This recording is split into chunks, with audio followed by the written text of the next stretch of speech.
ফেব্রুয়ারি মাসের ৮ তারিখ উনি মিরপুর স্টেডিয়ামের পশ্চিম পাশ থেকে ওনাকে একটা কালো মাইক্রোবাসে উঠে নিয়ে গেছে আনুমানিক 5:30টার দিকে। তারপর আমরা রাত 10টার সময় আমাদের একজন খবর দেয় যে ওনাকে পাওয়া যাচ্ছে না, একটা গাড়িতে উঠে নিয়ে গেছে। তারপর আমরা মিরপুর থানায় যাই, ওখানে বলতেছে আমরা আনি নেই। তারপর আমরা ডিবিওপি র্যাবপুরে যাই, বলে আমরা আনি নেই। তারপর সারা রাত্র আমরা খোঁজাখুঁজি করার পরে মিরপুর থানায় কেস করার পর থানাটা যখন মানে কেসটা শুরু হওয়ার পর 1 সপ্তাহ মানে ওরা তদারকি করার পর কোনো ওনার সন্ধান দেয় না দেওয়া নেই। এটা ডিবি অফিসে পাঠাই দিয়েছে। ডিবিতে পাঠাই দেওয়ার পর একজন আসামিকে ধরা হয়েছে, তাইব নামে একজন আসামিকে ধরা হলো। তাকে আমরা মানে তাকে জেরা করার পরে উনি একটা ঠিকানা দিছে, উনি একটা বিমা করছিল তাইব মানে আসামি বিমা করার পর ওনার অরিজিনাল ঠিকানা দেয় নাই, না দেওয়া আমরা অনেক ইটি করার পর ডিবিতে কোনো ওই আসামিকে নিয়ে আর কোনো কিছু করে নাই, না কারণে অনেক ডিবিতে আর কোনো কাজ করে না কারণে আমাদের এটা পিবিআইতে গেছে। পিবিআইতে যাওয়ার পরে ওখানে আমরা কোনো সুরাহা পাই নাই। তারপর এক পর্যায়ে আমরা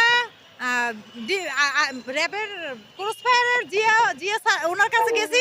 উনি আমাদের কাগজপাতি দেখানোর সাথে সাথে বলতেছে একে তো আমরা চিনি, এই লোকটাকে চিনি, একে আমরা দেখি মানে খুঁজে ব্যবস্থা করতে পারবো।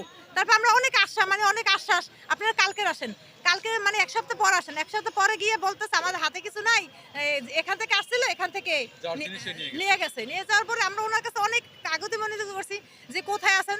তারপর অনেক জায়গায় ইটি করছি, কিন্তু আজও আমরা কোনো সন্ধান পাইনি। তারপর সেদিন দেখি আয়নাঘর থেকে অনেক 15 বছর 20 বছরের মানুষ বের হয়েছে। তারপর আমরা আবার আশা নিয়ে আসলাম এখানে যে দেখি আল্লাহ আমাদের সহায় হতে পারে। আপনাদের মিডিয়া থেকে আমি প্রচার করতে যাচ্ছি যে আমাদের লোক জীবিত থাক মৃত থাক যে অবস্থায় থাক, আমাদের লোকটাকে যে আমরা খুঁজে পাই।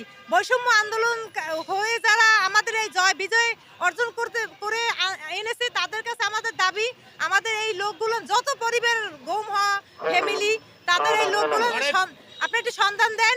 এবং বর্তমান যে প্রধানমন্ত্রী তার দৃষ্টি আকর্ষণ করে বলছে আপনাদের এই গুমের পরিবার থেকে যারা মারা গেছে অনেকে কান্নাকাটি করে ঘরে বসে আছি, যারা গুম হয়ে গেছে তাদের ফ্যামিলির কি অবস্থা।